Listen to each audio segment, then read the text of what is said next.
বেশ কিছুদিন ধরে আমরা দেখতেছি যে আমাদের পুরো বাংলাদেশে ছাত্ররা মাঠে নামছে একটা দাবি আদায়ের জন্য। দাবিটা কোটা সংস্কার করা, কোটার যেই রায় ওই রায়কে বাতিল করা। যাই হোক, এটা একটা আন্দোলনের নাম। আমাদের আসলে এই আন্দোলন নিয়ে বলার আগে দুই একটা কথা এমনিই বলতে হয় জরুরি ভিত্তিতে। সেটা হলো, পৃথিবীতে জুলুম দিন দিন বাড়ে, কমে না। জুলুমের সংখ্যা বর্তমানে দিন দিন কি বাড়ে, কমে না। জুলুম বাড়তেই আছে এবং আন্দোলনও একের পর এক হইতেছে। ইউরোপে হয়, আমেরিকায় হয়, এই এশিয়ার দেশগুলোতে হয়। আরবে আন্দোলন মোটামুটি কম। বর্তমানে আরবে কি নাই, উল্লেখযোগ্য আন্দোলন নাই। মানে উল্লেখ করার মতো কোনো আন্দোলন মিডল ইস্টে আছে এখন আমার তেমন জানা নেই, আসেনি। বর্তমানে উল্লেখ করার মতো কোনো আন্দোলন কোথায় নাই মিডল ইস্টে। এছাড়া গণতান্ত্রিক রাষ্ট্রগুলোতে আন্দোলন আছে, আর গণতন্ত্র যতদিন থাকবে ততদিন আন্দোলন থাকবে। গণতন্ত্রের একটা প্রক্রিয়াই হলো, যদিও এরা কয় শান্তিপূর্ণ আন্দোলন। কি আন্দোলন? শান্তিপূর্ণ আন্দোলন। এটা বিশেষ করে আমাদের এই অঞ্চলের জন্য আন্দোলনের ব্যাপারে শান্তিপূর্ণ শব্দ বলাটা মুশকিল। এখানে শান্তিপূর্ণ কোনো আন্দোলন হয়েছে আমি দেখিনি। আপনারা দেখছেন কোনো শান্তিপূর্ণ আন্দোলন? এখানে স্লোগানই হলো রক্ত দিছি আরো দিব।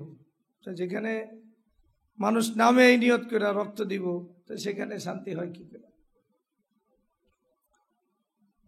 যাই হোক, এখানে যে বিষয়টা বুঝার, আমরা 1 মিনিটের জন্য এটা ধরে নেই যে এই কোটা বাতিলের যে আন্দোলন, এটা আওয়ামী লীগের পরাজয় বা পতন ঘটাইছে। আওয়ামী লীগ পরাজিত হয়েছে। আওয়ামী লীগ তো আর বিলুপ্তি হবে না, না পরাজিত হবে। আরেকটা সরকার ক্ষমতা আসবে, তখন কি কোনো আন্দোলন বাংলাদেশে হবে না? আচ্ছা বলেন, আন্দোলন হবে না? হবে। ভাই, কোটা বিরোধী আন্দোলন যেটা হইতেছে, এই কোটা বিরোধী আন্দোলন, কোটা বাতিলের যে আন্দোলন, এরপরে আর কোনো দাবি দেওয়া মানুষের থাকবে না? না থাকবে মানুষের? দাবি দেওয়া একটার পর একটা থাকবেই মানুষের, এটা খুব স্বাভাবিক বিষয়। এই কথা বোঝা দরকার। আন্দোলন ভয়ঙ্করভাবে দমন করানোর পরেও এরপরও আন্দোলন থাকেই, একটার পর একটা আন্দোলন থাকে, মানুষের ক্ষোভ থাকে। এটা একেবারেই বাংলাদেশের, আমরা যদি ধরি মানে 1971 থেকে একটা আন্দোলন হলো, ওটা আন্দোলনের নাম আমরা দিয়েছি দেশভাগের আন্দোলন বা স্বাধীনতা আন্দোলন। এটা একটা আন্দোলন না?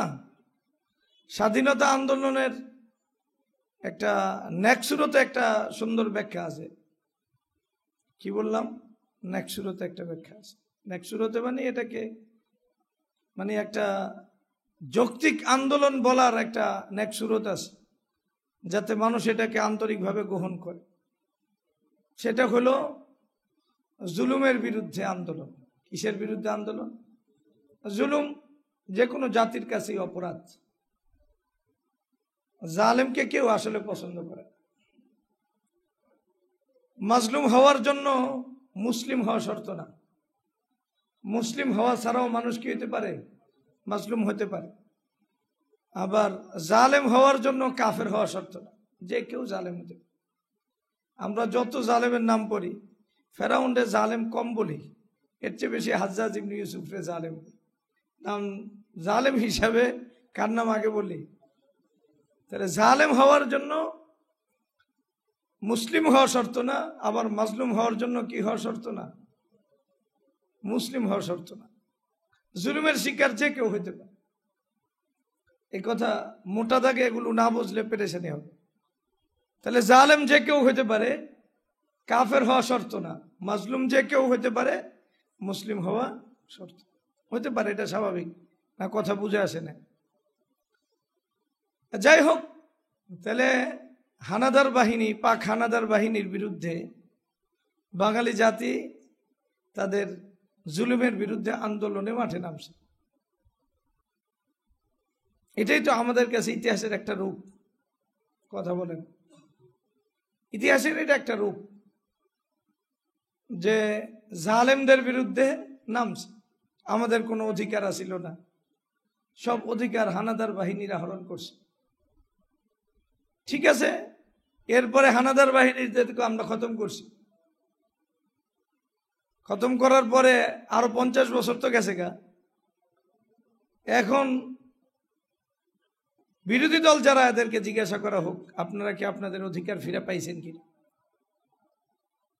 ফিরে পাইছেন কিনা একটু তাদেরকে জিজ্ঞাসা করেন। এরা কি বলে? এদের অধিকার ফিরে পাইছে বলে? আপনাদের একটু কথা বলতে হবে আমার সাথে, না বললে আমি বিষয়টা বুঝাইতে পারবো। বিরোধী দল অধিকার ফিরে পাইছে না?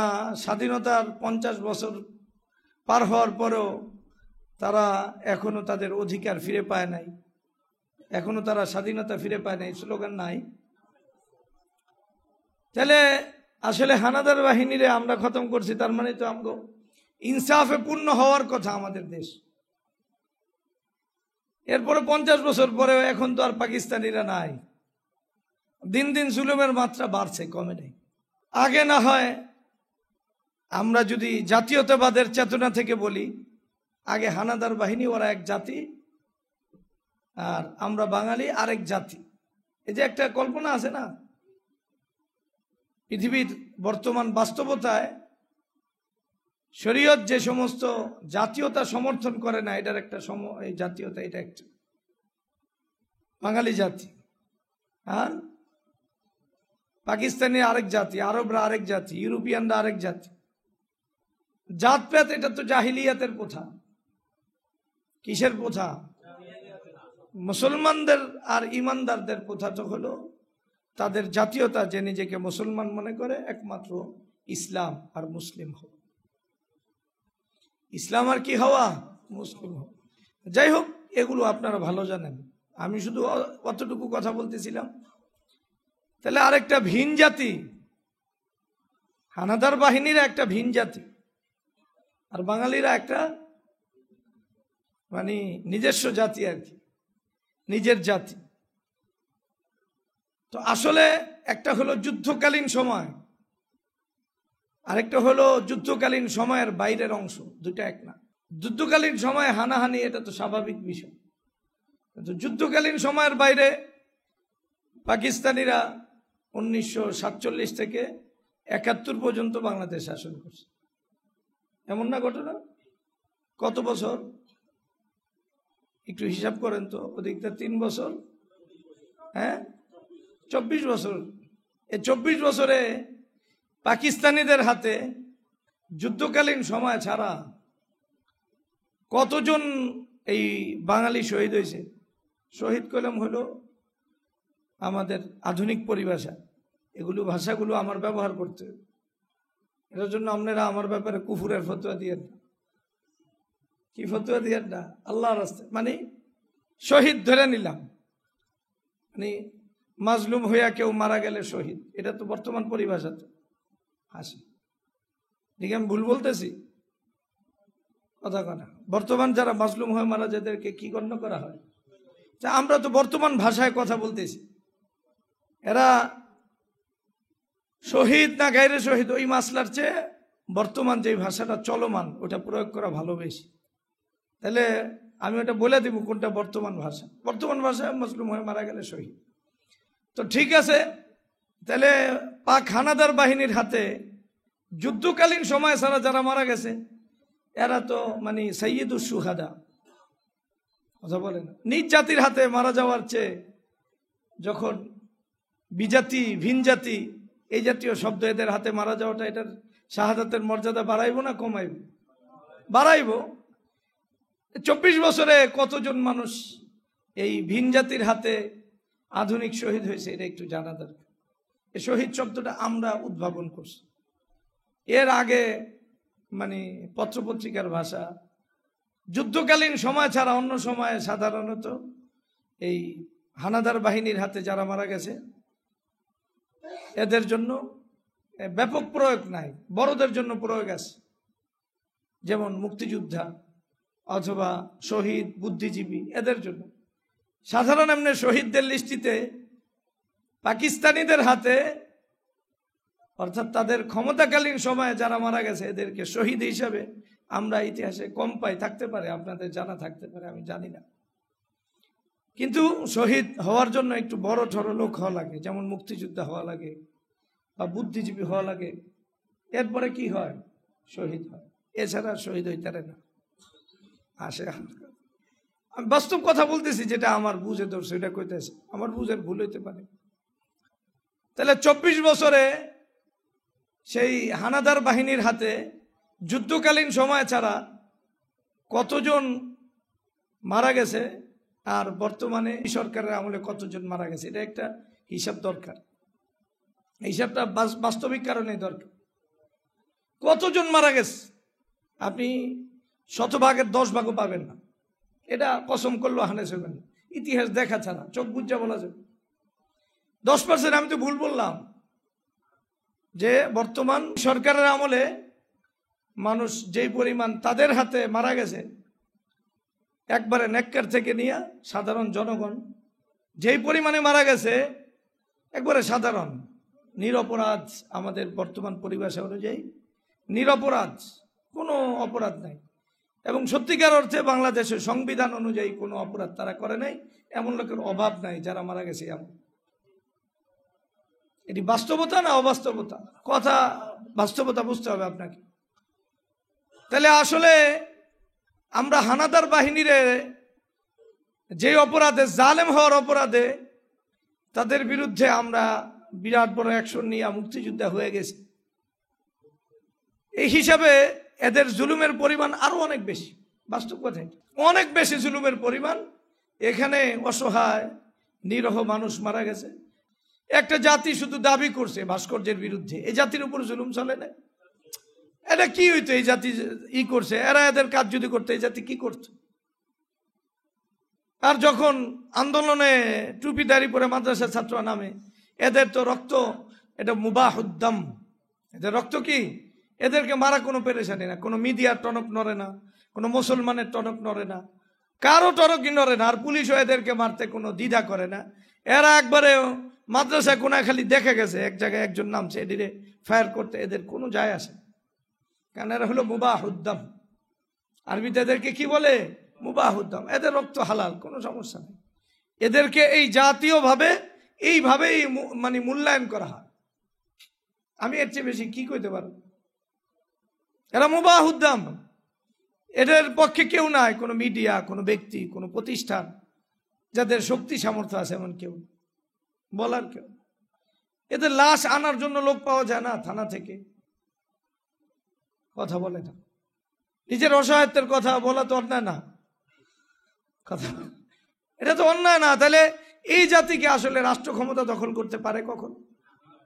পারে না, সম্ভব না। কিন্তু তারপরও এই জাতি যে পরিমাণ জুলুমের শিকার হয়েছে, এরপরে একের পর এক যারাই মাঠে নামছে, এরা আসলে কেউ কারো হাতে এখন পুলিশ জনতার সংঘর্ষ, এই যে শব্দগুলো, এই শব্দগুলো যে কত বড় অপরাধ, এটা শব্দ অপরাধ। পুলিশ আবার জনতার সংঘর্ষ কি? জনতা পুলিশের লাগে আবার কোনো সংঘর্ষে নামতে পারে? কোথায় ইটপাট খেল আর কোথায় গুলি, দুইটা কি এক হতে পারে? সর্বোচ্চ ইটপাট খেল। এটা যদি দাউদ আলাইহিস সালামের ঘটনা হতো তা হয় মান্য নিতাম। দাউদ আলাইহিস সালামের ব্যাপারে ঘটনা আছে, ইটপাট খেল মাইরা, ওই যে ওয়াকাতালা দাউদ জালুতা, এটা আছে না? দাউদ আলাইহিস সালাম কারে মারছে? জালুতরে মারছে, কিচ্ছু নাই, ওর কাছে অস্ত্র আছে। তো দাউদ আলাইহিস সালাম, ইনজিলের ধারাভাষ্য এমনই, কোরআনে আছে কতল করছে, কতলের বিবরণ না হয়। ওদের ধারাভাষ্য হলে একবারে দুর্বল একটা ছেলে একবারে নামছে, এটা সিনেমাও আছে, কি আছে, তো একটা হয়েছে পাথর আছে, পাথর লইয়া একবারে মারবো, ওই সময় কোনো রকম অসহায়ভাবে ফিক্কা মারছে, আর জালুতের এখানে লাগছে, ওই মরে গেছে, শেষ হয়ে গেছে। এমন তো ঘটনা অগণার ঘটনায় আছে, এমন ঘটনা। তাহলে কোথায় ইটপাট কেলার, কোথায় বন্দুকের সংঘর্ষের মাসলা আসে কোথেকে? পুলিশের সাথে সংঘর্ষে মারা গেছে, অসহায়ভাবে মরছে, কথা না কয়ে কি কয় সংঘর্ষে মারা গেছে। এটি হলো আমাদেরকে বোঝানো হয়, এই শব্দগুলো অনেক বড় ধোঁকার শব্দ।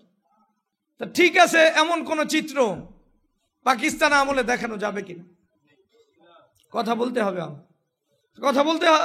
তারপরে তাহলে আমরা আসলে মৌলিকভাবে মানে একটা জুলুম থেকে আরেকটা বড় জুলুমের দিকে ধাবিত হইলাম কি হইলাম না? এই কথা আমার এতটুকু কথা বোঝানো দরকার ছিল। এখন আমরা বলতেছি, তাইলে যখন হানাদাররা পাক হানাদাররা আমাদের এই দেশকে চালাইছে, ওই দেশে যেই পরিমাণ জুলুম ছিল, বর্তমানে এর চেয়ে জুলুমের মাত্রা লক্ষ গুণ বেড়ে গেছে, লক্ষ গুণ বেড়ে গেছে, হাজার গুণ বেড়ে গেছে। আপনারা দেখেন, ওই যে ভাষা আন্দোলনে আমরা যখন দেখি, তখন শহীদদের তালিকা করতে কতজন পাওয়া যায়? শহীদ মিনারে কয়টা দেওয়া যায়? এই যে দাঁড়ায় এসেছে, এরপরেও এরা কেউ আন্দোলনে নামে নেই, এদের সংখ্যাই বেশি। রাস্তা পার হইতে গেছে, বাজার করতে গেছে, গুলিতে এরাও কি হয়ে গেছে, শহীদ মিনারে দাঁড়ায় রয়েছে। হ্যাঁ, এমনই ঘটনা, বিশ্বাস করেন। আপনি ঘটনা পড়ে দেখেন, আমি তো পড়ছি এমনই। মানে এখন তো কিসমত, এরা বাজার করতে যায়, এরপরে এখনো দাঁড়ায় রয়েছে, রাস্তা পার হইতে গিয়ে এখন এরা দাঁড়ায় রয়েছে, কথা বুঝেনি। আর বর্তমানে যারা মাঠে নামছে, এরা যদি এইভাবে দাঁড়াইতো, কত লক্ষ শহীদ মিনারের এত পিলার হইতো কে জানে। টেকনাফ থেকে তেতুলিয়া পর্যন্ত দাঁড় করানো ছিল, বুঝেন নাই? যারা মাঠে নামছে, এদেরকেও যদি এইভাবে পিলিয়ার হিসেবে সাজানো হইতো, কয়টা হইতো? টেকনাফ টু তেতুলিয়া।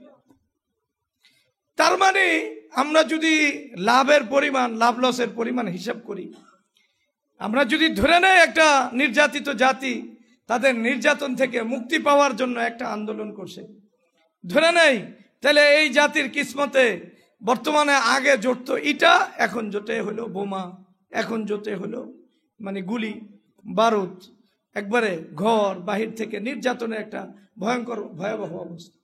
যাকে ইচ্ছা তাকে নিতে পারে, যেভাবে ইচ্ছা তাকে নিতে পারে, যে কোনো অপবাদ দিয়ে ইচ্ছা তারা নিয়ে যেতে পারে। বর্তমানে মানে মানে এই রাষ্ট্র যদি মনে করে যে এটা ওই এদের সাথে আর কোনো যোগসূত্র নাই, ওরা যে কোনো অপবাদ দিয়ে লয়ে যাবো। এখন জামাতকে ওরে লয়ে যাবো, বিএনপিকে ওরে লয়ে যাবো, আর জঙ্গির বিরুদ্ধে তো সবাই একমত। এটা তো আর সরকার বেসরকার সবাই ব্যাপারে বাস ইত্তেফাকাতিল আওয়াম, এই ব্যাপারে সব আওয়াম কি হয়ে গেছে, একমত হয়ে গেছে, এদের জানমালে কোনো নিরাপত্তা নেই, যদিও কোনোদিন মাঠে নামেই নাই। কিন্তু এমন অপরাধকে সামনে আনা হয়েছে যেটা অপরাধের তালিকার ভিতরে পড়ে না। যাই হোক, যেই কথা বোঝা দরকার যে আমরা এত কষ্ট করে মানে জুলুম থেকে বাঁচার জন্য ফাররামিনাল মাতারি ওয়া কামা তাহতাল মিজান, বৃষ্টি থেকে আমরা ভাইগা একবারে যেখানে ছাদের সব পানি পড়ে ওই জায়গায় যায় দাঁড়াইছি। এখন জুলুম দিন দিন বাড়তেছে, জুলুমের পরিণাম কখনোই শেষ হবে। মনে করেন এই জুলুমের শেষ হয় নাই কেন? একটা সময় রাষ্ট্রভাগ হয়েছে, এরপরে একটার পর একটা ক্ষমতার পতন আমরা ঘটাইছি। স্বৈরাচার বলছি এর সাথে, সবাই মিল্লা এর সাথে, এই স্বৈরাচার শাসক কে ছিল এর সাথে আমলও যদি ধরেন যে এর সাথে 9 বছরে যত হানাহানি মারামারি হয়েছে, আন্দোলনে যেই কজন মারা গেছে, আর বর্তমানে একবারে এরশাদ হলো এরশাদের পতনের ডাক দিছে যারা, এরা যেই কজন মারা গেছে, আর বর্তমানে অধিকারের নামে যারা নামে, এরা কজন মারা যায়, কয়েক শত গুণ মারা যায়, এটার কোনো হিসাব নেই। এবং এই মারাটা শুধু আন্দোলনের মাঠে না, এটা বিভিন্ন গুপ্ত হত্যা হয়, এরপরে হত্যার শিকার হয়, গুম হয়, আরো সব কিছু। এটা এই দেশের জন্য একটা প্রত্যেক দিনের নিয়মিত আচার, নিয়মিত ঘটনা। এখন কারোই নিরাপত্তা নেই। আপনারা শুধু একসাথে সবাই মিললে একমত হইয়া জঙ্গিদেরকে আলাদা করলেও আপনারাও গুম খুনের শিকার হইতেছে, এটা মনে রেখে হবেন আপনার। এটা আপনাদের জন্য একটা জাযাউল আমাল, আমলের প্রতিদান। আল্লাহ তাআলা আমাদেরকে মাফ করুন। তো যেই কথা বললাম, রাষ্ট্রভাগ হইতে পারে, ক্ষমতা চেঞ্জ হতে পারে, জুলুমের মাত্রা কমে নাই, সবাই জুলুম করছে। এই সরকার করতেছে, আরেক সরকার করে নাই এমন তো না, সব সরকারই তো জুলুম করে না, করে না। এই সরকার বাড়াইছে, এটা পথ দেখছে, পরের সরকার আইলে এটা কমাইতে পারবো না, কারণ হইলো এটার একটা হিসাব নিকাশ আছে। এতদিনের মানুষের যে প্রতিশোধ, এই প্রতিশোধ দিলের ভিতরে আছে না? কমাইব কেমনে? ক্ষমতা পাওয়ার পরে এই প্রতিশোধ স্পৃহা কমানো যাবে না। তারা যেই অ্যাঙ্গেলগুলোতে রাজনীতি করে মানুষকে জুলুম করছে, ক্ষমতার রদবদল হইলে ওই অ্যাঙ্গেলগুলো তো তারা সর্বপ্রথম আদর্শ হিসাবে নিবে, নিয়ে আবার ওই পথেই জুলুমের যাত্রা মাত্রা দোনোটাই বাড়ায় দিবে। স্বাভাবিক বাড়াইতে হইব, কথা বলতে নেই। প্রয়োজনে অন্তত পক্ষে সমপরিমাণ জুলুম করা তো এরা কোরআন দিয়েও চাইলে প্রমাণ করতে পারে। ফামান ইয়াতাদা আলাইকুম ফাতাদু আলাইহি বিমিসলি মা তাদা আলাইকুম। কেউ যদি তোমাদের উপর জুলুম করে তাহলে অন্তত কতটুকু জুলুম করার হক তোমাদের আছে না কোরআন? এদের ভিতরে যদি কোনো আলেম থাকে, পেট্রো আলেম, নামদারি আলেম, আসলে আলেম না, বন্ডপীর, কোনো সার্টিফিকেট নাই, এমন খারাপ লোক আছে না? ওই স্লোগান তুই। কারণ আমি কিছুদিন আগে দেখলাম যে পত্রিকায় ওই যে কোটার পক্ষে, মুক্তিযোদ্ধার কোটার পক্ষে কোরআন থেকে দলিল দিছে। মানে এরা কত বড় কোরআন মাননে বলে আপনি চিন্তা করেন। আল্লাহু আকবার কাবীর। কোরআনকে সমাজ থেকে, রাষ্ট্র থেকে, সব জায়গা থেকে ধুইয়া মুছা দিছে। কোরআনের নাম শুনলে যাদের দিলের একবারে সর্বোচ্চ ক্রোধ একবারে তাজা হয়ে যায়, আর এই লোকগুলি এখন কোরআন দিয়া দলিল দেয়। আপনি চিন্তা করেন, এই মানে ইয়াহুদিরা কোরআন দিয়া দলিল দিছে কাদের বিরুদ্ধে? আরে ওই ফিলিস্তিনি মুসলমানদের বিরুদ্ধে দলিল দিছে। তার মানে একই, মানে যোগসূত্র ঠিক আছে না নাই? আছে। যাই হোক, যেই কথা বলতেছিলাম, আসলে জুলুম রাষ্ট্রকে ভাগ করার নাম না, জাতীয়ভাবে আলাদা হওয়ার নাম না, রাষ্ট্র চেঞ্জ করার নাম। জুলুম কখনোই রাষ্ট্র পরিবর্তনের দ্বারা হবে না। জুলুম যদি পরিবর্তন হইতে হয় তাহলে জুলুম পরিবর্তন হবে যদি কোরআনের আলোকে আমরা দ্বীন আর ইসলামকে উপভোগ করতে পারি।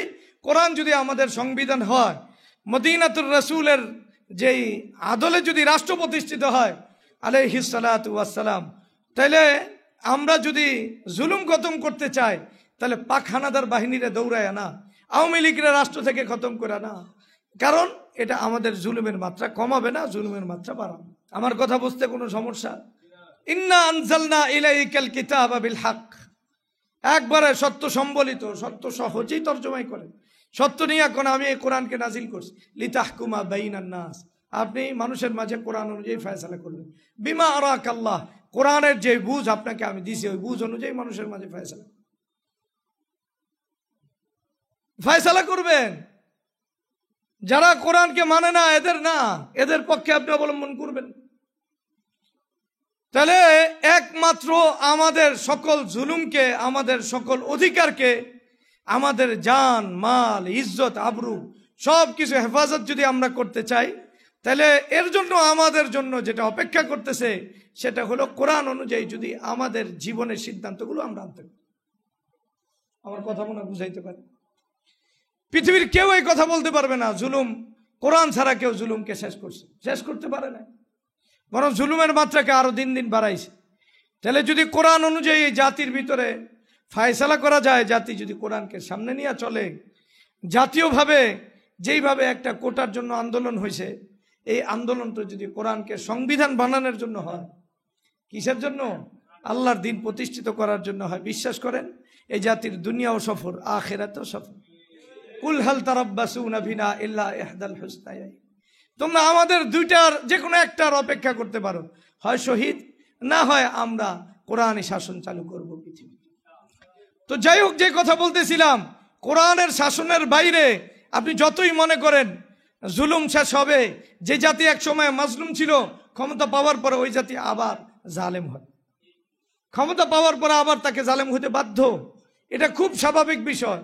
কারণ বোঝেন, ফয়সালা হবে হয় আল্লাহর পক্ষ থেকে আমাদের জন্য যেই দিনকে নাজিল করছেন এই অনুযায়ী, অথবা ফয়সালা হবে মানব রচিত সংবিধান অনুযায়ী।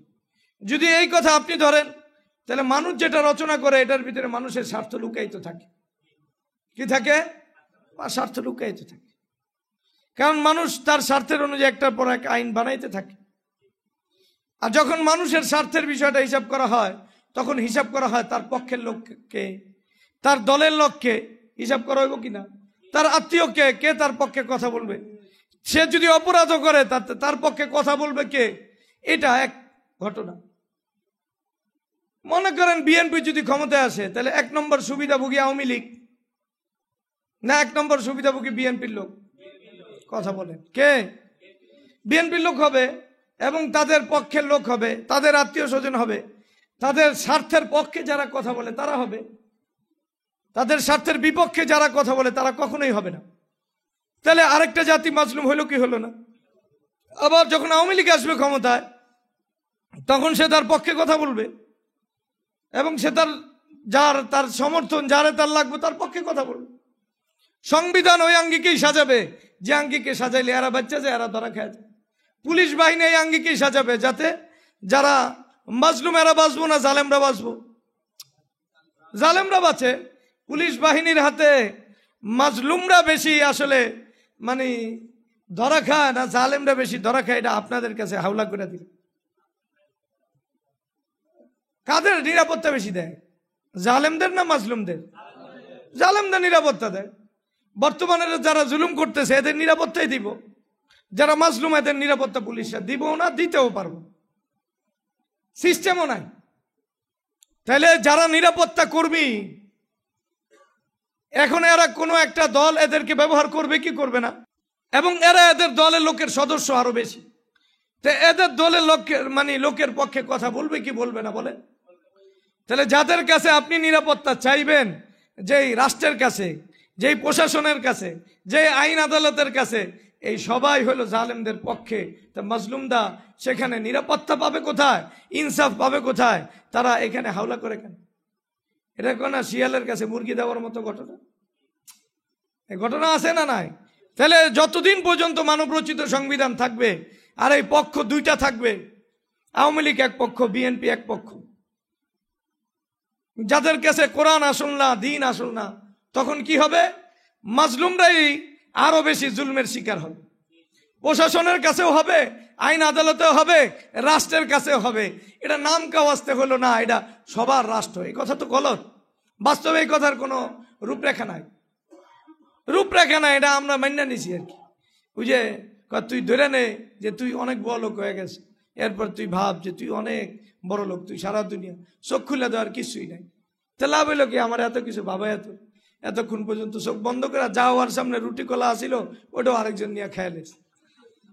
আপনি আমার কথা বুঝছেন তো? যেই কথা বলতেছি, একটা জাতির বিবেক জাগা দরকার। একটা জাতি যদি আসলে একবারে ইনসাফ চায়, একবারে পুরা জীবনের নিরাপত্তা চায়, সে যদি চায় যে সে আসলে একবারে একজন মা ইয়ামান থেকে নিয়া, সানা ইয়ামান থেকে নিয়া, একবারে হাজরা মাউদ থেকে নিয়ে যদি বাইতুল্লাহর পাশেও সে হাইটা আসে, কোন যুবক তার দিকে চোখ তুইলাও তাকাবে না তার দিকে চোখ তুইলা। যদি সে এমন দিন চায় যেখানে একবারে খলিফাতুল মুসলিমিন প্রথম দিন ভাষণে এই কথা বলবেন, আবু বকর সিদ্দিক রাদিয়াল্লাহু তাআলা আনহু বলছেন, তোমাদের মাঝে যে জয়ীফ সে আমার কাছে শক্তিশালী যতক্ষণ না আমি তার অধিকার আদায় করে দিতে পারব। আর তোমাদের ভিতরে যে শক্তিশালী আমার কাছে সে দুর্বল যতক্ষণ তার কাছ থেকে গরিবদের পাওনা আমি আদায় করে দিতে না। একবারে দাঁড়ায় এই কথা বলছে। তাহলে মাজলুমদের অধিকার যদি কেউ পাইতে চায়, তাহলে আবু বকর রাদিয়াল্লাহু তাআলা আনহুর দিকে তাকাইতে হইব, ওমর ইবনুল খাত্তাব রাদিয়াল্লাহু তাআলা আনহুর দিকে তাকাইতে হইব, যেখানে ওমর ইবনুল খাত্তাব রাদিয়াল্লাহু তাআলা আনহু খলিফা হওয়ার পরেও মসজিদে দাঁড়ায়া খুতবা দিতেছিলেন। খুতবা দেওয়ার সময় দাঁড়ায়া এই বলছেন, তোমাদের কারো কোনো কথা আছে? দাঁড়ায় বলছে, খলিফা একবারে খুতবা দিতেছে, এই সময় বলতেছে, আমাকে এই কথার উত্তর দিতে হবে। সবার গায়ে চাদর, গনিমতের চাদর একটা, আপনার গায়ে 2 চাদর কেন? 2 চাদর কেন আপনার গায়ে? খলিফা কত আন্তরিক। আমার এই প্রশ্নের উত্তর আমার ছেলে আব্দুল্লাহ দিব। আব্দুল্লাহ ইবনে ওমর রাদিয়াল্লাহু তাআলা বলছেন, আমিও তো গনিমতের মালের একটা চাদর, ওই চাদরটা আমি আমার বাবাকে দিছি, ওই চাদরটা আমি আমার বাবাকে দিছি। যেখানে একবারে এক ইহুদির সাথে আলী রাদিয়াল্লাহু তাআলা আনহু একবারে বিচারকের সামনে একবারে রানিন খলিফা দাঁড়ায়া বয়ে রয়েছে চাদরের ব্যাপারে। কিসের ব্যাপারে? চাদরের ব্যাপারে। ইহুদি বলতেছে এটা আমার, আলী রাদি বলতেছেন আমার।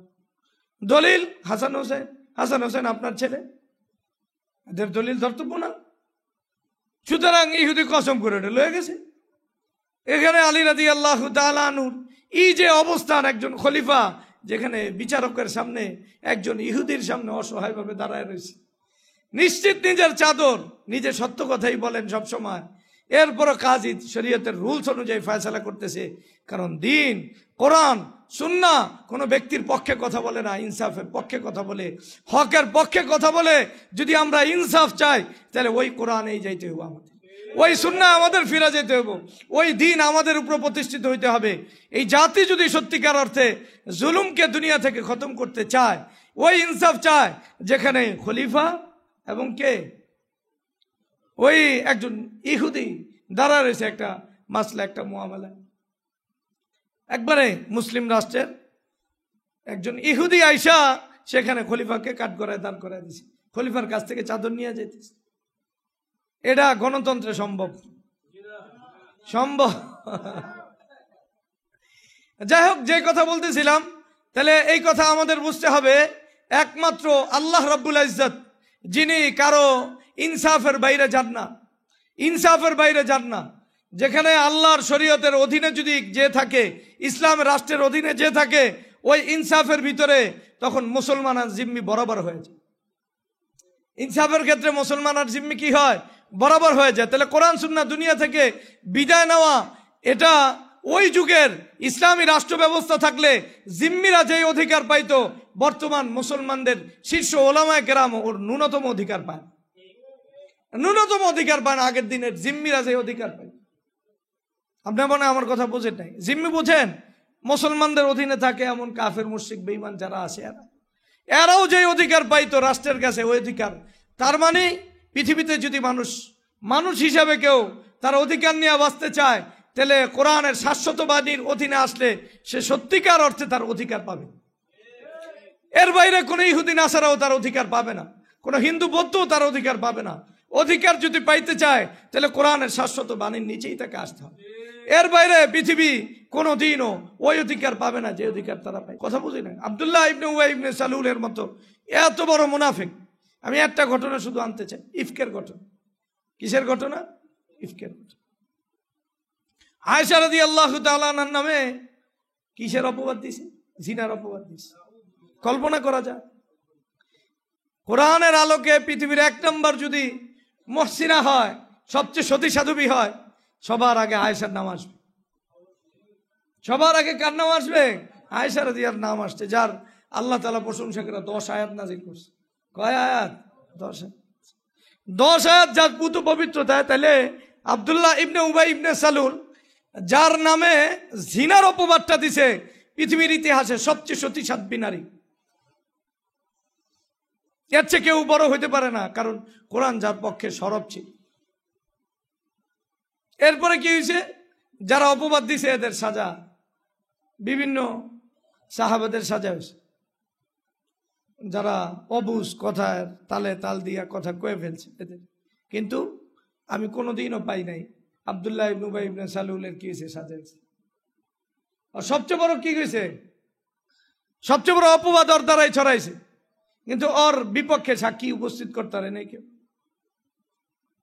আর বিপক্ষে কি আনতে পারে নাই? সাক্ষী আনতে পারে নাই। রাসূলুল্লাহ ঘটনা জানতেন এটা উবাই ইবনে সালুলের ঘটনা। এজন্য রাসূলুল্লাহ সাল্লাল্লাহু আলাইহি ওয়াসাল্লাম দাঁড়ায় কথা বলছেন যে আমার বিবিরে নিয়ে কথা বলে, তোমরা তার বিষয়ে কি করবে, কি করা উচিত, আমি তো সিদ্ধান্ত নিতে পারছি। তখন সাদ ইবনে মুআয রাদিয়াল্লাহু বলছেন, আল্লাহ রাসূল আপনি বলেন কি করতে। ও যদি মানে আমাদের কেউ হয় তাহলে আমার গর্দান উড়াই দিব, আমাদের প্রতিপক্ষের কেউ হয় তাহলে আমি তারও গর্দান উড়াই দিব। কথা বোঝেন নাই? তখন ওই কানসারদের আরেক গোত্র দ্বারা এটা প্রতিবাদ করছে, কারণ আব্দুল্লাহ ইবনে উবাই ইবনে সালুল সম্ভবত খাজরাজ গোত্রের। কি গোত্রের? খাজরাজ গোত্রের। তখন এটা নিয়ে বিশাল পেরেশানি হয়েছে। এটা নিয়ে বিশাল কি হয়েছে? সাদ ইবনে উবাদা রাদিয়াল্লাহু তাআলা আনহু যারা প্রতিবাদ করছে তাদের একজন না বুঝা করছে। যাই হোক, তারপরও কথাটা আমি বুঝানোর জন্য বলতেছি, এত ঘটনা থেকে স্পষ্ট যেই কোরআনও বলছে ইন্নাল্লাযীনা জাউ বিল ইফকি উসবাতুম মিনকুম লা তাহসাবুহু শাররুল লাকুম। এরপর আলোচনা করে আব্দুল্লাহ ইবনে উবাই ইবনে সালুলের কথা ইঙ্গিত দেয়া বলছে ওর ভয়ানক সাজা আছে দুনিয়াতে এবং আখিরাতে। এই কথা কইছে, কিন্তু শরীয়ত ওই জায়গায় মজবুত যেই জায়গায় ওর বিপক্ষে বাহ্যিক সাক্ষী আসে নাই, আল্লাহ এই নির্দেশ দেয়ও নাই আব্দুল্লাহ ইবনে উবাই ইবনে সালুলের উপরে কি করব, আরে দৌড়া লাগানো ওকে ফয়সালা দেয়। রাসূলুল্লাহ সাল্লাল্লাহু আলাইহি ওয়াসাল্লাম এই ফয়সালা দেয় নাই, আরে দৌড়া লাগানো হোক, অথচ ঘটনা সবাই জানে। তাহলে কোরআন কাকে বলে, সুন্নাহ কাকে বলে, দিন কাকে বলে? পৃথিবীর ইতিহাসে সবচেয়ে বড় মুনাফিক যে আল্লাহ রাসূল সাল্লাল্লাহু আলাইহি ওয়াসাল্লামের বিবির গায়ে এত বড় কথা বলছে, কিন্তু সাক্ষী ছিল না, এজন্য সে ওই শাস্তির মুখোমুখি হয়। এই ইনসাফ পৃথিবীর কে দেখাইতে পারবো? কার জন্য সম্ভব? কার জন্য সম্ভব এই ইনসাফ দেখানো? যারা আল্লাহ রাসূল সাল্লাল্লাহু আলাইহি সবচেয়ে বেশি ভালোবাসতেন, যার ব্যাপারে আয়াত নাজিল হয়েছে, এবং রাসূলুল্লাহ সাল্লাল্লাহু আলাইহি সাল্লাম জানেন এই সব কিছুর পিছনে ইন্ধন কে দিছে? আব্দুল্লাহ ইবনে উবাই ইবনে সালুল। হয়তো অস্বীকার করছে, আমি দেই সাক্ষী নাই, ওয়া দিয়েছে। এজন্য কারণ যাদেরকে দিয়া ছড়াইছে এদের অনেকেই সাজা পেয়েছে, ওই সাজা পায় না, ওই সাক্ষী দেয় নাই, আর বিপক্ষে কেউ কি দেয় নাই। তাহলে এটা ইসলাম ছাড়া সম্ভব? এই কথাটা গভীরতা বুঝতে হবে আমাকে। সবচেয়ে বড় আঘাত নবীর ইজ্জতের গায়ে আঘাত দেওয়া, বিবির ইজ্জতের গায়ে, এটা বেটার ইজ্জতের গায়ে আরো বেশি আঘাত। ভালো করে বোঝেন, একজন মানে সম্ভ্রান্ত লোকরে লম্পট বলা আর তার বিবিরে লম্পট বলা, কোনটা তার গায়ে বেশি লাগে? বিবিরটা বেশি লাগে না? তা ওই জায়গায় হিসাব করেই তো হয় দিয়েছে আব্দুল্লাহ ইবনে উবাই ইবনে সালুল। কিন্তু এত কিছুর পরেও রাসূলুল্লাহ সাল্লাল্লাহু আলাইহি ওয়াসাল্লাম পেরেশান, কোনো কাজ মন দিতে পারতেছিলেন না। আয়েশা রাদিয়াল্লাহু পেরেশান, সাহাবারা পেরেশান। এমন একটা দুর্ঘটনায়ও সাক্ষীর অনুপস্থিতির কারণে আব্দুল্লাহ ইবনে উবাই ইবনে সালুলের উপরে কি করা হয় নাই? ব্যত্রাঘাত করা হয়নি। অথচ যারা অসহায়, এদের কথা শুই না কথা ছড়াইছে, এদেরকে কি করা হয়েছে? দৌড়া লাগানো হয়েছে। তাহলে এটা কোথায় সম্ভব? এই সমস্ত কথা ইসলাম ছাড়া অন্য কোথাও এখানে সম্ভব না। এই জন্য এই জাতির আসলে সামনে যে বিষয়টা আনা দরকার, যে একটা হাকিম পরিবর্তন করা, আরেকটা হাকিম যদি আমি আনি, তা হাকিমের পরিবর্তনে আরেকজন হাকিম আসতে পারি, এটাতে কোনো লাভ হবে না যতক্ষণ পর্যন্ত শরীয়তের বিধান অনুযায়ী হাকিমরা রাষ্ট্র পরিচালনা না করবে। এজন্য পবিত্র কোরআনে সবচেয়ে কঠিন কথা ওই ইমানদার না, ওই ব্যাপারে আনা হয়েছে যে যখন আল্লাহর দিন অনুযায়ী, কোরআন সুন্নাহ অনুযায়ী যখন রাসূলুল্লাহ সাল্লাল্লাহু আলাইহি ওয়াসাল্লামকে হাকিম বানানো না হবে, ওই ইমানদার না, ওই কথার ব্যাপারে যত শক্ত তাকিদ দিয়া কোরআনে আসে, এমন শব্দ কোরআনে কোথাও নাই। ফালা ওয়ারাব্বিকা লা ইউমিনুনা, ফালা ওয়ারাব্বিকা লা ইউমিনুনা হাত্তা ইউহাক্কিমুনাকা ফীমা শাজারা বাইনাহুম সুম্মা লা ইয়াজিদু ফি আনফুসিহিম হারাজাম মিম্মা কাদাইতা ওয়া ইউসাল্লিমু তাসলিম। ঠিক আছে, এই আয়াত নিয়ে কখনো আলোচনা হলে আমরা আয়াত বিস্তারিতভাবে বুঝাইতে হবে, প্রেক্ষাপট, ঘটনা, আলোচনা। আল্লাহ এখানে বাস ফালা, এটা অনেক বড় তাকিদ, মানে শক্তি যুগাইছে। ফালা ওয়ারাব্বিকা লা ইউমিনুন, আপনার রবের মজবুত কসম। আপনার রবের কি কসম? হালকা পাতলা না, মজবুত কসম। এরা ইমানদার হইতেই পারে। হাত্তা ইউহাক্কিমুনাকা, যতক্ষণ না আপনাকে হাকিম বানাবে, ফায়সালাকারী বানাবে, ফিমা শাজারা বাইনাহুম, তাদের যে বিরোধ, এই বিরোধ মীমাংসার ক্ষেত্রে আপনাকে যতক্ষণ পর্যন্ত সালিশ না বানাইবে, হাকিম না বানাবে, এরা কোনোদিনও ইমানদার হইতে পারবে। সুম্মা লা ইয়াজিদু, বানানোর পরে কারো বিপক্ষে গেছে, সুম্মা লা ইয়াজিদু ফি আনফুসিহিম হারাজান, দিলে খারাপও লাগতে পারবো। আপনি যে ফয়সালা করছেন এটার ব্যাপারে মনে করতে হবে তার বিপরে গেছে, এটাই ঠিক। তাহলে দিল থেকে এটা মানার নাম ইমান। ওর যদি দিলে এটার ব্যাপারে বিপক্ষে গেছে দেখা না, একটু দিলে কোনো খটকা আছে, তুই বাদ, তোর আজীবনের আমল বাদ, তোর নামাজ বাদ, রোজা বাদ, সব বাদ। বিষয়টা কোন লেভেলের চিন্তা করে? একটু মাইনা নিছে, উপর দিয়া হাসিও দিছে, কিন্তু ভিতরে দিলে একটু কেমন জানি খারাপ লাগছে। তুই বাদ, তোর নামাজ বাদ, তোর রোজা বাদ, তোর দান বাদ, সব বাদ। ওয়ায়ুসাল্লিমু তাসলিমা, একবারে দেহ মন সব কিছু দিয়া এটাকে চূড়ান্ত পর্যায়ে তার মাইনা নিতে, এটার সামনে আত্মসমর্পণ করে চূড়ান্ত পর্যায়ে। এটাই সঠিক, এর উপরে কোনো সঠিক নাই। আমার মন ভুল বলে, আমার সাক্ষী ভুল বলে, আমার সব ভুল, এটাই সঠিক। কোরআনকে কই লেভেলে মানতে হবে, কোন লেভেলে মানতে হবে? মানতে হবে ওই লেভেলে কোরআনের বিধান আমার বিপক্ষে গেলেও এটাই সঠিক, এটাই আমার নাজাতের কারণ, এটাই আমার মুক্তির কারণ, এইভাবে মেনে নিতে হবে। ওটা নিজের বিপক্ষে না, এটা আসলে নিজের চূড়ান্ত পক্ষে মানতে হবে। এখনো কথা বোঝেন নাই? তার মানে হলো, যদি আমরা আল্লাহর দিনকে আমাদের জন্য ফয়সালাকারী না আনতে পারি, কোরআন আর সুন্নাহকে ফয়সালাকারী না আনতে পারি, ওই আদলে যদি মানুষ ফয়সালা না করে, তাহলে মানুষের অধিকার দিন দিন একটার পর একটা অধিকার লঙ্ঘিত হবে, মানুষের রক্ত ঝরবে, মানুষের জানের ক্ষতি হবে, মালের ক্ষতি হবে, ইজ্জতের ক্ষতি হবে। মানুষ একবারে নিজের দেশে থেকেও এই সবচেয়ে বড় অপরাধীর তোকমা নিবে। এই সব কিছুর পিছনে সবার আগে যে সমস্যা, সেটা হলো আল্লাহর দিনকে যেই লেভেলে মানার, যেই স্তরে আনার, এটাকে যেইভাবে আমাদের জীবনের সমাধানদাতা হিসেবে আনার, আমরা ওটাকে ওই লেভেলে সমাধান দিতে আনতে পারি। আমার কথা বুঝতে কি কোনো কষ্ট হয়েছে? তাহলে এক নম্বর কথা কি বললাম, যে আমরা দিলের ভিতরে এই কথা বুঝা নেই, আমাদের জুলুম শেষ হবে না। রাতের পর রাত কালো অন্ধকার রাত্রি আসতেই থাকবে, আমাদের দিনের পর দিন জুলুম বাড়তেই থাকবে, যদি আমরা আল্লাহর দিন অনুযায়ী নিজেদের জীবনের ফায়সালাকে মানে ওই আল্লাহর দিন অনুযায়ী নিজেদের জীবনকে কোরআন সুন্নাহর আলোকে ফায়সালাকারী না বানাইতে পারি কোরআনকে, তাহলে আমাদের সমাধান আসবে। তাহলে সমাধান আসার জন্য রাস্তা কি? কোন রাষ্ট্রের পরিবর্তন ঘটানো সাময়িক মনে হয় সমাধান, এই যে একটা বিষয়। দ্বিতীয় লেভেলে হলো এটা চূড়ান্ত পর্যায়ে মানুষের জন্য ধোঁকা। মানুষের ভিতরে একটা জজবা আছে, জীবন দেওয়ার, যৌবন দেওয়ার, নিজের অধিকার পাওয়ার, নিজের হককে বুঝে নেওয়ার। মানুষ চায় যে সে যেটাকে হক বোঝে ওটার জন্য জীবন দিবে, জান দিবে, মাল দিবে, এরা চায়। এখন এটা রাস্তা যখন আমরা গণতন্ত্র বানায় দিব, গণতন্ত্রের গায়ে আঘাত আসবে না, কোরআন বাদ পড়েই থাকবো। কোরআনকে যখন আমি আনতে পারবো না, তখন আমার জীবন, যৌবন, আমার সবকিছু নষ্ট হবে। এমন একটা বিষয়ের জন্য, যে বিষয়টা আমাদের জন্য আসলে সাময়িক ফয়সালা মনে করলেও এটা দিলের জন্য প্রবোধ হবে, কিন্তু আসলে বাস্তব সান্ত্বনা যেটা, ওই সান্ত্বনা কোরআন ছাড়া মিলবে। যুবকরা কি আমার কথা বুঝছেন কি? যা তাহলে আমাদের জীবনের যত জুলুম আছে, যত নির্যাতন আছে, যত জালেম আছে, সব জালেম আর জুলুমকে যদি আমরা দুনিয়া থেকে বিতাড়িত করতে চাই, তাহলে আমাদের দিলে এই কথা আসতে হবে, এটা একমাত্র কোরআন বিতাড়িত করছে। একমাত্র কে বিতাড়িত করছে? কোরআন আর সুন্নাহ বিতাড়িত করছে, দিন বিতাড়িত করছে। যত আগে আমাদের দিলের ভিতরে এই বুঝ মজবুত হবে, আমাদের তত বেশি লাভ। নচেত প্রাণের জায়গায় প্রাণ ঝরলো, জানের জায়গায়, জীবনের জায়গায় ঝরলো, সবকিছুই ঝরলো। বর্তমান মানুষের এমনিও তো সন্তান কম, কম কি কম না? কতগুলি ছাত্ররা মজলুম হইলো, কালকা থেকে নিয়ে আমাদের ঘুমই হইতেছে, আল্লাহ জানে কি হইতেছে বাংলাদেশে।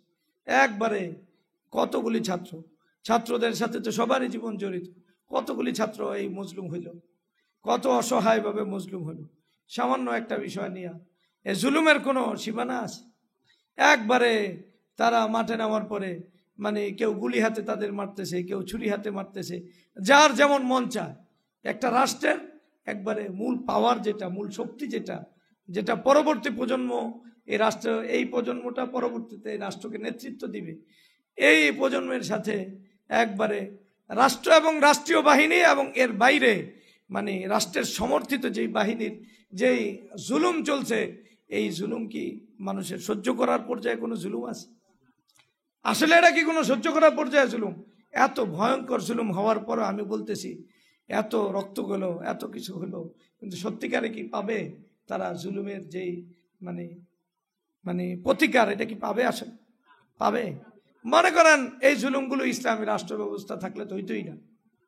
কিন্তু ফর এক্সাম্পল ধরে নেন, কেউ ভুলে এমন জুলুম করে ফেলাইছে, এটা যদি পুরো একটা জাতি নিয়ে একজনকে খুন করতো, একটা দল নিয়ে, একবারে ইসলামী রাষ্ট্র যদি এদের পাইতো, একজনের কতলের বিনিময়ে 100 জনের কতল করতো কি করতো? করতো 100 জনকে কতল করতো। যদি একটা কতলের বিনিময়ে 100 জন কতল হয়, ওই রাষ্ট্রে আর পরবর্তীতে কোনো কতল থাকবে? কোনো নামতে পারবে দলগতভাবে কাউরে কতল করার জন্য? তাহলে দলগতভাবে একটা একবারে রাষ্ট্রের যারা মূল পাত্র, এদেরকে কতল করার জন্য যারা মাঠে নামছে, একটু চিন্তা করেন তো এদের অবস্থা ইসলাম থাকলে কি হতো? আমি এটা বুঝাইতেছি, যুবকদেরকে বুঝাইতেছি, এই জুলুমের কোনো প্রতিকার হবে না। হতে পারে কোটা ব্যবস্থা এটা বাতিল করা হবে, কিন্তু যাদেরকে হারাইছে তাদের পিতামাতা, এই অসহায় পিতামাতাকে, এই সন্তানকে আর খুঁজে পাবে? বর্তমানে মানুষের সন্তানই একজন, এই একজন সন্তান কি ফিরে পাওয়া যাবে? কিন্তু এইটার অবস্থানই তৈরি হইতো না যদি 100 জন মিলাও কোনো যুবককে হত্যা করত। তাহলে 100 জন যুবকরে যখন মানে কতলের শিকার হতে হইতো, তখন 100 জন কেউ তৈরি হইতো 100 জন যাইতে, তখন তারা অটোমেটিক ভাবে এই 100 জন মানে হত্যার ভয়ে এই যুবকগুলি বেঁচে যেত। আর তাদের অধিকার চাওয়া লাগতো না, তাদের ঘরে যায় অধিকার পৌঁছায় দিত ইসলাম রাষ্ট্র। তোমার কি দরকার? এখানে শুধু চাকরি না, চাকরি দিয়ে মানুষ চলতে পারে না তো। বর্তমান চাকরি পাওয়ার পরেও বাসা ভাড়া মিটে না, ঔষধপত্র মিলে না। তা রাষ্ট্র তার ঔষধপত্র সহ সবকিছুর ব্যবস্থা করতো কিনা? আর যারা চাকরি করতে অক্ষম, এই অক্ষম লোকদের পিছনে রাষ্ট্র তার পুরা মানে অর্থকরী খরচ করতো। সবাই মিলা করতো, পুরা জাতি মিলা করতো। অফি আমওয়ালিহিম হাক্কুন লিসাইলি ওয়াল মাহরুম। জাতি যখন জানতো তাদের সফলতা জান্নাত, ওরা রাষ্ট্রের মালিক হইয়া রাষ্ট্রের সব টাকা ওরা চিন্তাই করতো না, হস্তগত করতো না। এর সব পাওনাদার ছিল গরিবরা পাইতো। আজকাল যত অসহায়ত্ব আছে এই সব কিছুর পিছনে কোরআনকে পিছনে ফেলানো না। কারণ কোরআন সবচেয়ে বেশি ফোকাস করছে গরিবদেরকে, অসহায়দেরকে। যেই নবীর বৈশিষ্ট্য ছিল এটা, যেই নবী নবুয়ত পাওয়ার আগেও বাস নবী সব শ্রেণীর যারা অসহায় মানুষ তাদের পাশে দাঁড়াইছে।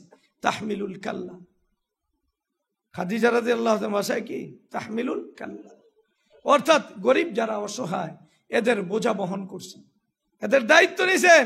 যতদিন পর্যন্ত তোমাদের অসহায়ত্ব থাকবে ততদিন আমি আছি না তোমাদের পাশে। অতাকসিবুল মাহদুম, আর যতদিন পর্যন্ত বিকলাঙ্গ যারা আর কর্ম করতে পারে না ওদেরকে কামায় দেওয়ার জিম্মাদারি মুহাম্মদ আরবি নিছে। ভিনদেশ থেকে কেউ আসছে, তার দরকার কোনো কিছুর থাকা খাওয়ার, ওয়াতাকরিজ জাইফা, এই ব্যবস্থাও মুহাম্মদ আরবি সাল্লাল্লাহু আলাইহি ওয়াসাল্লাম নিছে। কেউ আকস্মিক বন্যায় কবলিত হয়েছে, মুহাম্মদ আরবি সাল্লাল্লাহু আলাইহি ওয়াসাল্লাম আমি আছি না তোমাদের পাশে, আমি তো আছি তোমাদের পাশে। সর্বশ্রেণীর যত মানুষ আছে, যত মানুষের যত দিক আছে, মুহাম্মদুর রাসূলুল্লাহ সাল্লাল্লাহু আলাইহি ওয়াসাল্লামকে যে বিশ্বাস করবে এমন রাষ্ট্রনায়ক এই দায়িত্বগুলো নিবে। তোমার ঋণ আমি পরিশোধ করব, কিন্তু তোমার যে মিরাস, এই মিরাস আমার দরকার নাই। আমি তো আল্লাহর পক্ষ থেকে তোমার এই ঋণের দায়ভার নেওয়ার জন্য আসছি, আমি তোমার মিরাসে অধিকার নেওয়ার জন্য আসি না। এখন বর্তমানে যারা মিরাস পায় এরা তো ঋণ দেয় না, কিন্তু ইসলামী রাষ্ট্রনায়ক থাকলে ওই ঋণও দিত, আর বলতো আমি মিরাস চাই না, বরং আমি তোমার পাওনাও দিলাম মাইয়াতের, আর মাইয়াতের যেই বাচ্চা অসহায় বিধবা যারা আছে এদের প্রতিপালনের ব্যবস্থা আমি নিলাম। তা দাবির প্রশ্নই আসে না যে কেউ বলবে আমি পাই নাই। যে চাকরি মানুষের জীবনের পুরা মৌলিক প্রয়োজন মিটে না, ওই দাবি তারা পাইতেছে না। আর খলিফা পুরাপুরি নিজের সব কিছু দিয়া তার জন্য দাঁড়াইতেছে, একবারে অসহায়ের জন্য দাঁড়াইতেছে, বিকলাঙ্গের জন্য দাঁড়াইতেছে, যার জীবন চলে না তার জন্য দাঁড়াইতেছে। এই ছিল। আর এই বর্তমান আধুনিক রাষ্ট্রযন্ত্র যারা আছে, বিশেষ করে আমাদের বাংলাদেশের ইতিহাসে যারা রাষ্ট্রের মালিক হয়েছে ওরা রাষ্ট্রের টাকা সবচেয়ে বেশি খেয়েছে। রাষ্ট্রের অসহায়দেরকে মারতে মারতে এমপি মন্ত্রী থেকে নিয়ে একবারে ওয়ার্ডের লোকটা পর্যন্ত এই গরিবদের টাকা মেরে খেয়েছে। এটা হলো এই রাষ্ট্রের ইতিহাস।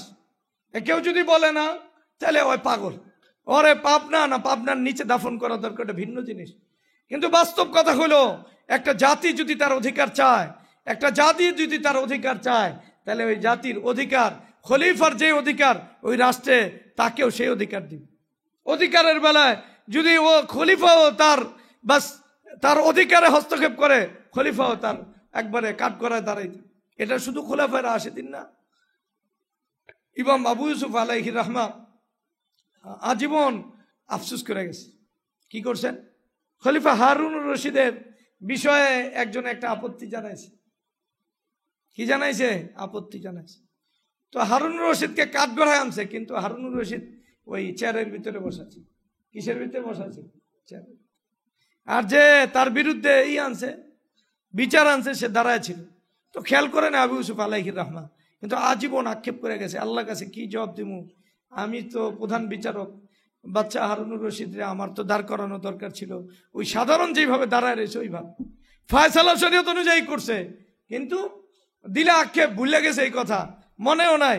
অনিচ্ছায় খলিফা হারুনুর রশিদ একজন সাধারণ মানুষের কাতারে দাঁড় করাইতে পারে নাই। জীবন আফসোস করে গেছে, আল্লাহ যদি কিয়ামতের দিন দাঁড় করায় আমি কি করব? তাহলে যেই রাষ্ট্র মানে ইসলামী রাষ্ট্র ব্যবস্থা থাকলে আমাদেরকে যা শিখায়, আমাদেরকে যা দিতে চায়, দিনকে যদি আমরা ফায়সালাকারী মানি, তাহলে একজন দুর্বল আর অসহায় রাষ্ট্রের কাছে সবচেয়ে সবল। কারণ রাষ্ট্র মনে করে এর উপরে ইনসাফ কায়েম করলে আমি আরশের নিচে কি করব সাহেব, আমার মুক্তি এই অসহায় মানুষ, মাজলুম মানুষকে মুক্তি দেওয়ার জন্য। যাই হোক, তাহলে কি বললাম, তাহলে কথা বুঝার যে সামান্য একটা ইয়ের জন্য তাদের হিসাবে, তাদের একটা পাওনার জন্য তাদের কত রক্ত ঝরতেছে, অধিকার কতটুকু কিভাবে, রক্তের বদলা কিভাবে কে জানে। যদি আল্লাহর দিন থাকতো সত্যিকারের রক্তের বদলা তার পাইছে। জালেমদের বিচার দুনিয়াতেই হয়েছে। এই জন্য কোরআনে সর্বপ্রথম এই কথা বলছেন, কাতিলুহুম ইউআযিবহুমুল্লাহু বিআইদিকুম, ইউআযিবহুমুল্লাহু বিআইদিকুম। জালেম, বেঈমান, আল্লাহর দুশমন, এদেরকে আল্লাহ তোমাদের হাতেই সাজা দিতে চায়। কাদের হাতে সাজা দিতে চায়? এই যুবকরাই যদি দিন আর ইমানের জন্য সত্যিকার অর্থে ওয়ে পাইতো, বসতো, দিন কাকে কয় ইমান কারে কয়, তাহলে এদের হাতেই জালেমদেরকে আল্লাহ তাআলা, ওরা যেইভাবে জুলমের শিকার হয় ওদের দ্বারা আল্লাহ তাআলা জালেমদেরকে ওই পরিণতি ঘটাইতো আজকে তাদের যে পরিণতি ঘটতেছে। আমার কথা বুঝতে কষ্ট হয়?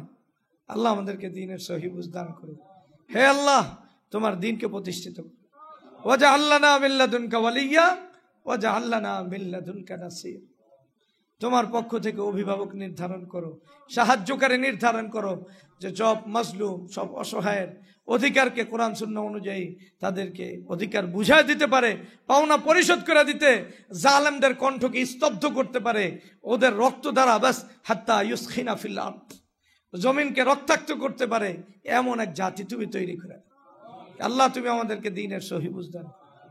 আল্লাহুম্মা তাকাব্বালনা লাক ওয়া লিদিন।